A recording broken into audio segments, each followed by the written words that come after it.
Today we will be looking at Hardy-Weinberg equilibrium and how migration would affect it. And so we have a population of birds on an island. We have one gene with two different alleles and three phenotypes.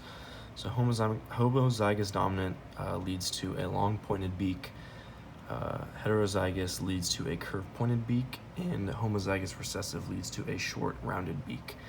And so on this island, we have a population of 225 birds.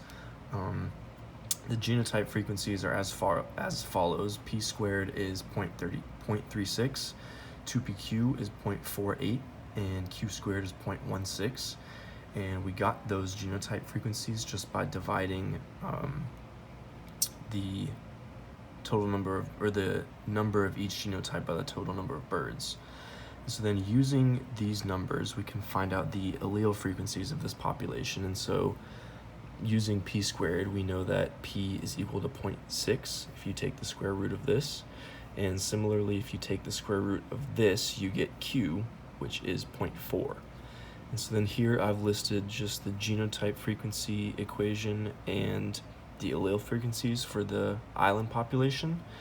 And now we're going to take a look at the mainland population. And so their allele frequencies are 0.8 for P and 0.2 for Q. I have their genotype frequencies listed as follows. And so we're going to have 75 birds migrate from the mainland population to the island. And so we need to calculate our migration coefficient.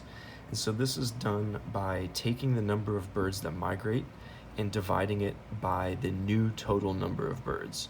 So we had 225 birds on the island originally. If we add 75 and then divide 75 by that number, we get our coefficient, which is 0.25.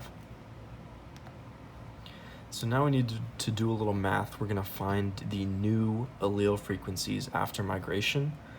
And so here's the formula to find the new P for after migration, and I've listed the numbers that you would need here. And so after doing this math, we can see that before the island allele frequencies were 0.6 and 0.4, and then after this migration event, they're now 0.65 and 0.35. So now I'm going to determine the new genotype frequency. And so here was our equation beforehand, and here is the genotype frequency for the mainland. And so you just need to subtract the migration coefficient from 1, multiply that times the genotype frequency from the island population, and then add that to the migration coefficient times the genotype frequency of the mainland population. And you have to do that for each genotype. And so you can see that after migration, our new